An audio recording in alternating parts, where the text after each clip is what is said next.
G'day guys, coming to you guys with a video, and I know I said I wouldn't put out another video until, a week's time or whatever.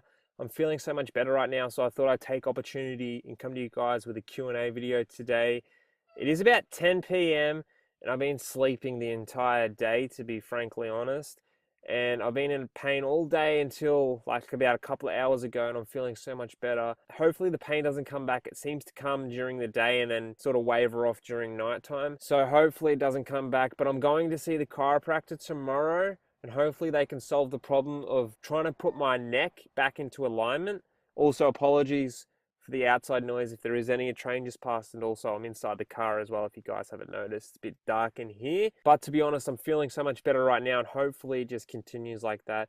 I also did get a reminder on my computer saying to upload a video today, and I couldn't just bring myself to breaking the habit of not uploading daily. So here I am coming to you guys with another video. So let's get stuck straight into answering your questions. So first question comes from Carlos. The question is, have you tried magnesium yet? No, I haven't tried magnesium. I wanted to wait until I saw the chiropractor to try and actually fix the physical problem. Instead of just mending the pain itself, I wanted to try and fix the actual physical problem first and see how I'd go with that. So Christian says 2 vlogs in one day, nice. So sometimes when I don't get a video uploaded like on the daily, I'll upload it like the same day and then upload another video a couple of hours after that, just to sort of catch up with the daily uploads, if that makes sense. Because sometimes I miss an upload day only because the upload didn't go up that night, or I didn't get, internet that night to upload or something like that. So that's the reason why there's 2 in one day, because I missed the other one.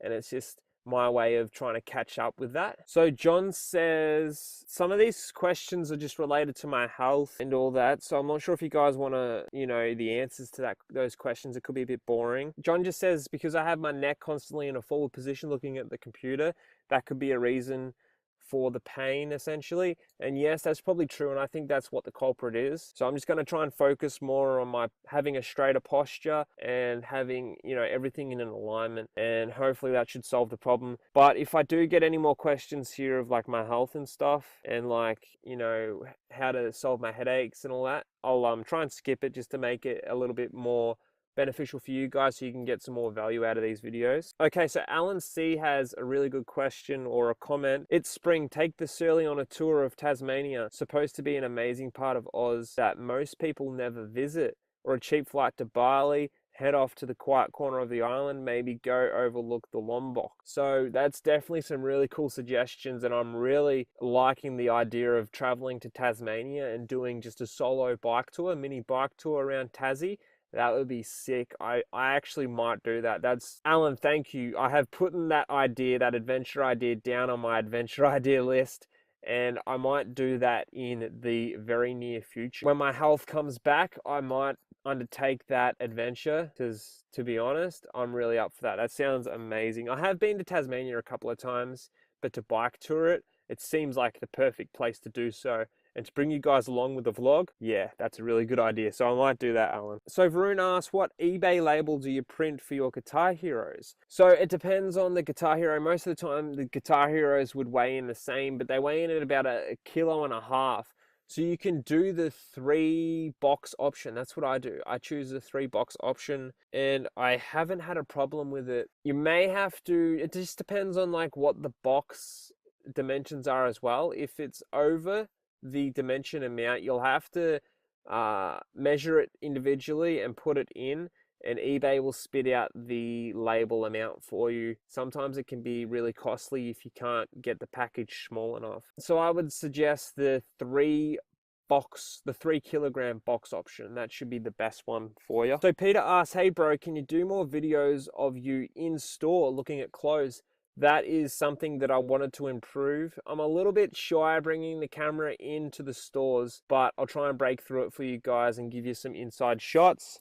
I just don't like recording people, because sometimes people get a little bit nitty gritty about having their face on camera and stuff, and I just don't want people's faces on there that don't want their faces on there. But I'll try my best to give you some inside content inside the stores. I reckon that'd be cool to bring you guys along and give you guys some insight inside the thrifts, the Aussie thrifts. So I'll definitely look into bringing more of that inside thrift content for you guys as well. That's a really good comment. Thanks, Peter. Also, guys, you gave some really cool comments for dog names as well. So we are considering it, so don't you worry about that. So Carlos also asked, you don't keep spare tubes on hand. However, I didn't realize I didn't have any tubes on me at all at home when that tube popped or when that tube went flat. So, but since then I've ordered a couple more tubes online, and they should be here soon, so I will have some more spares. Also on bike tours, it's good to have spare tubes and a repair kit and stuff as well. So Daryl asks, what is chock-a-block full? So essentially, I think it's just Australian slang meaning for, you know, so full, or like, for example, a container has got so much content in it that it can't fit any more in it. So it's just something to say like, you know, if my car's got so much inventory in it that I can't fit another shirt in there, it's just so much stuff that if I put one more thing in there, it's going to overflow, if that makes sense. So essentially, that's what that means. It's just a slang word, I believe. And also, have you tried the no flat bike tubes? So I haven't tried those. I haven't at all tried those. So I'm not even sure where I could find them, but I'll have a look at them and see. I don't know if they're going to be any use to me. I've never tried them, so I don't know. Okay, so Bridget asks a really cool comment. I'm just going to get to the question part of it. Do you know which op shops are the best ones to go to in Melbourne? And do you go to car boot sales and garage sales or just op shops? So recently I've been starting to want to up my game and hit up garage sales, book sales, car boot sales, as well as thrift stores as well. I was planning to crush the garage sale game today because it is Saturday today. However, my head pain got so bad that I couldn't just walk out the door. I spent all day inside. But there was a community-wide garage with about 30 households all in one vicinity, or all in one neighborhood basically, all together. And I wanted to go so bad and crush it, but unfortunately I couldn't do it. And I was also going to go to a book sale as well, but that never happened. So they're the other ones that I've been wanting to do, and I will be doing those in the future as well. I have been to some book sales. I went all the way up to Sydney. I drove all the way to Sydney just for one book sale, and I made a couple of grand for Amazon on that. So that was definitely worth it for me. But yes, garage sales and car boot sales I have done in the past, and I'm wanting to bring back to what I do now as well. But which op shops are good in Melbourne area? To be honest, like, it's really hard to answer that question because it just depends on the day. Like, some days you go to op shops and you just find absolute jackpot items, awesome scores. Then sometimes you go back to that same op shop and you don't find squat. You don't find anything. So it's really a hit and miss kind of situation. And you can go to really bad neighborhoods and find really good stuff, and really high-end neighborhoods. And sometimes, yes, it's really expensive, like you said, especially like salvos. I think they're just becoming a little too greedy in some areas, and they're wanting a lot of money for items. So you just got to play to their weak spots. Like, what items are they, what items are they pricing really low, and take advantage of that. However, the only way you're going to be able to figure out what op shops are the best is by going to them by hand. To be honest, I haven't been to all the op shops in Melbourne, so I'm not able to identify which ones are the best as well. But I have the ones that I go to, and they work well for me. And you just got to find those op shops for yourself. So essentially, good resources to find op shops. The number one I use is opshop.org. I'll have a link down below if I remember. It is a really good resource. I believe most of the op shops in Australia are listed on that site. So that's a good starting point. So definitely check that out. So Chronic Joint Pain says, you got a fanny pack? Lol. Have you been checked out by a doctor for headaches? Seems weird, blah, blah, blah. So yeah, I got the fanny pack because I was going to use it for running, like the up and coming marathon that I'm going to be doing.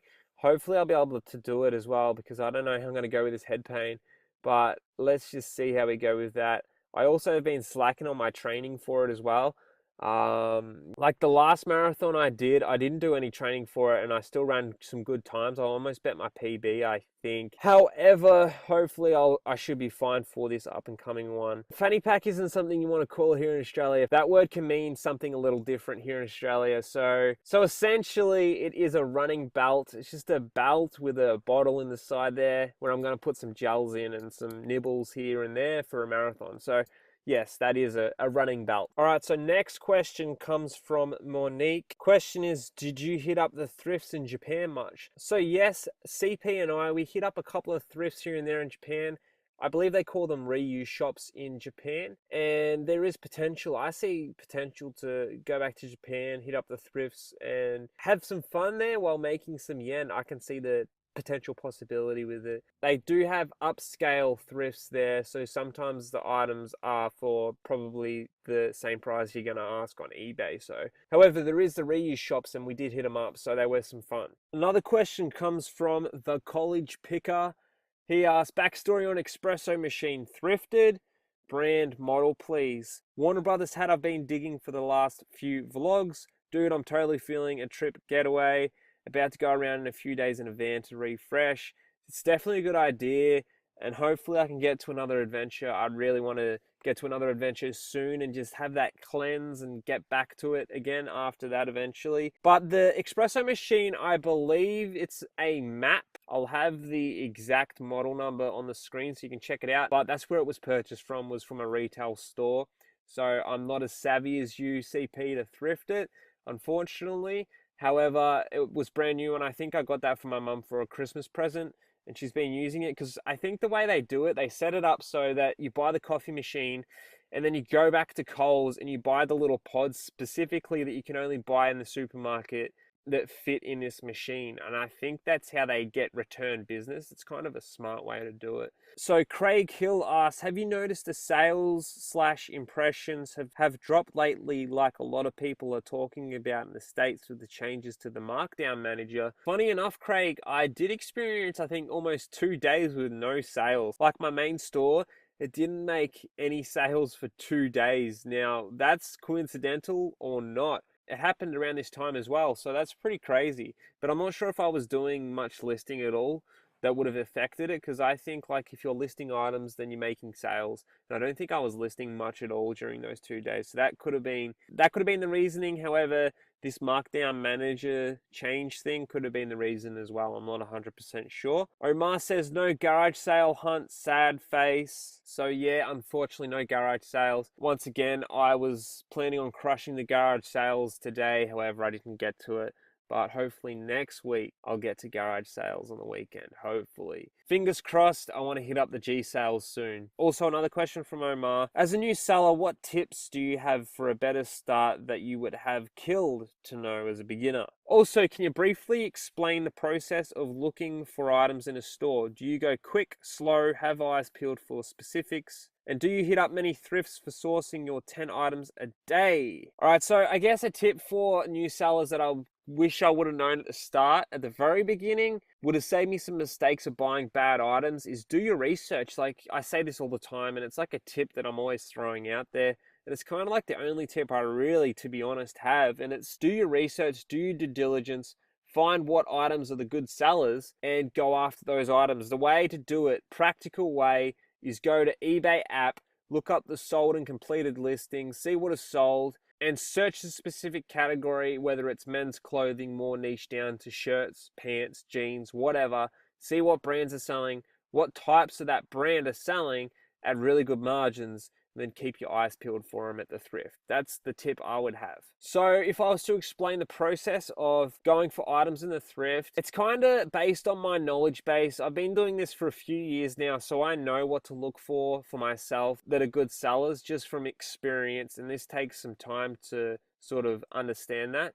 So I would just go to the places that have the best, highest return on investment. So that's typically the shoe section. And if I'm doing FBA, or if I'm in the FBA game during that day and I want to hit up FBA items, which are typically books, sometimes you can find profitable books like at 70 to 100 USD sometimes.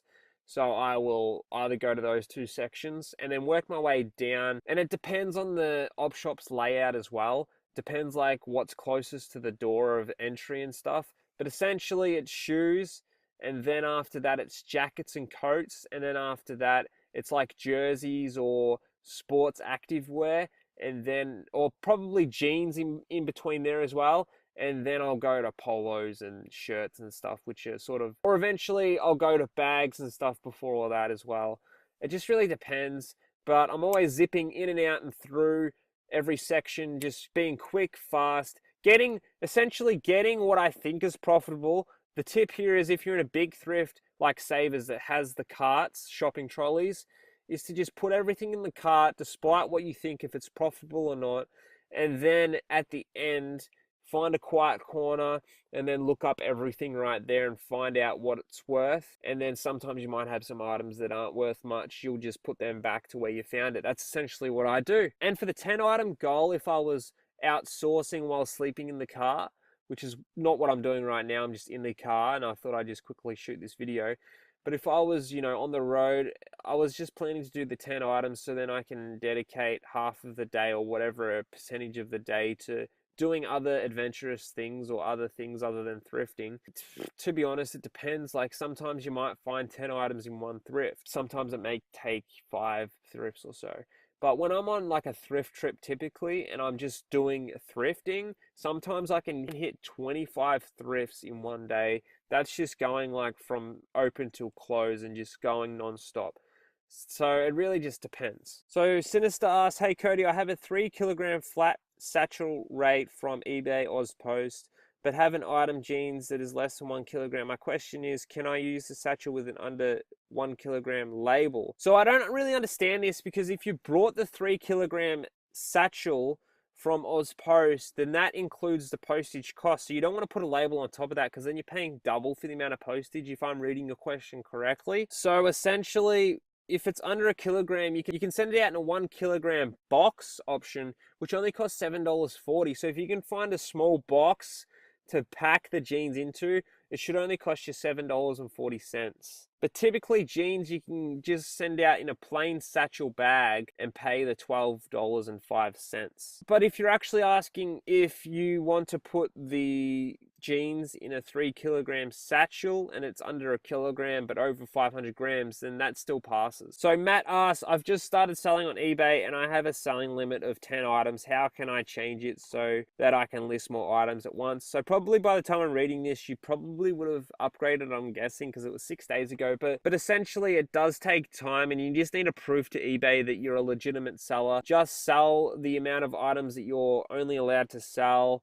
Have those items listed, and eventually they'll up to you. But what you'll have to do is give them a call and just hassle them and say, when can I get this raised? I was in that boat once, and all I did was just keep calling eBay, I believe. And eventually they'll let you sell more. Okay, so question from Morgan. How do you authenticate some of the top designer brands? For example, Ralph Lauren, True Religion. So it just takes time to identify which is the real ones and which are not. A way to figure out what's real is to go to the outlet stores and feel, look, touch, maybe not taste the item, but just have a feel for the item and see what it feels like and stuff, and what a real item is. And then when you go to the thrift, you can kind of get a gauge for what's real. Also, go to forums. People put up these eBay guide things online about how to spot a fake Ralph Lauren, and they'll have all these points as to what the differences are between real and fake, and how you can distinguish whether yours is real or fake or not. That's also a good way to learn. But typically there's all these different variations that will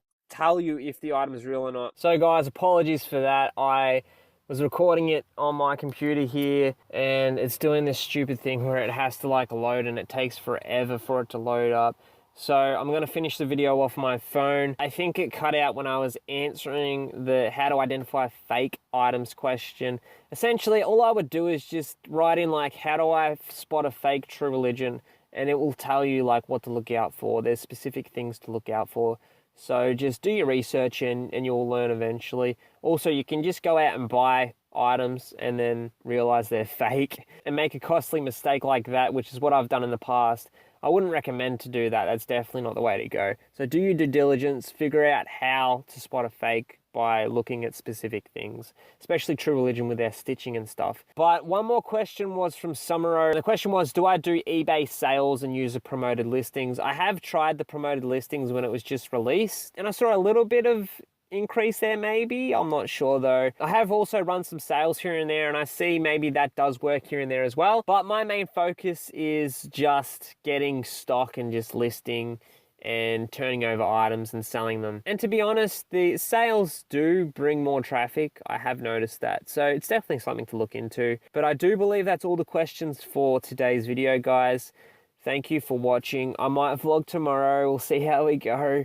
Hopefully I don't wake up with a pain in the neck again. I want to try and get into the chiro tomorrow, and hopefully they can solve the problem, and hopefully they can get me in as well. But thanks guys for watching this very long Q&A video. If you made it this far, kudos to you. Make sure to give me a thumbs up. I appreciate it.